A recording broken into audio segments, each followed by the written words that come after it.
Hey, so today I want to talk about what forms should you have ready before you advertise your home for sale.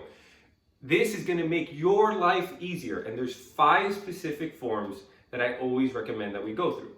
And the first one is the seller's property disclosure. What this does, it discloses all material facts that the sellers know or they don't know about the property. So it's typically about four pages here in Florida. It can only be done by the sellers, has to be filled out, and then this you upload to the MLS as well. So that way, as soon as someone sees a property for sale, they like the pictures, they can click in and see, okay, I know what I'm getting myself into. And you can always counter back with, look, it was all disclosed from the beginning in the advertisement. It isn't like we tried to bring you in and then give you the disclosure. So for me, the way that I operate, I'm very proactive. I like to have all these forms out ahead of time so that way we don't run into issues later.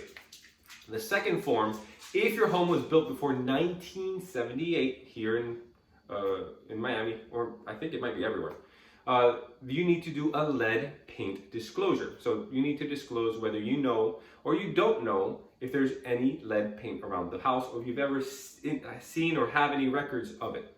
So unfortunately, it is damaging, especially towards little kids that might eat it. So it is required to be disclosed. And that's for any home built before 1978.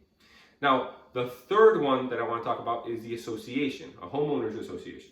So you need to disclose whether there's an association, what are the fees, where is the contact number, and how often are these fees collected. Also, what do the fees cover?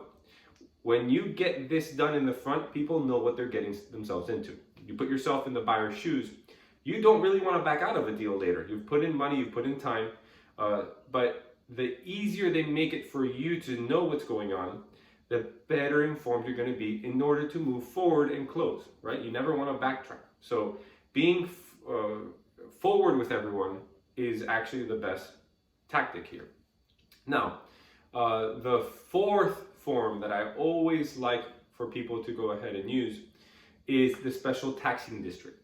So you need to disclose whether you live in an area, a district that has special taxing, whether it's a municipality, the city of Coral Gables, city of Miami, and you disclose it so that way they're aware. There might be other rules, there might be reoccupancy where they send an inspector to make sure that the home hasn't have a bunch of illegal additions, but you need to disclose whether or not the property has a special taxing district.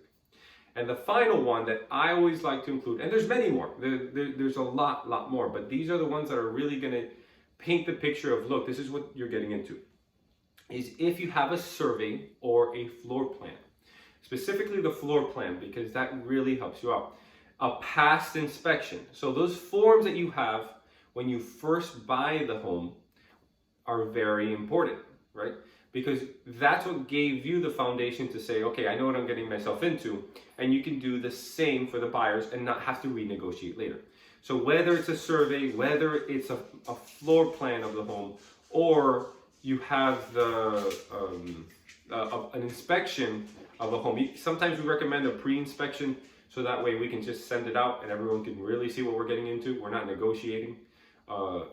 That can set you up as the seller for success, and it also will help the buyer.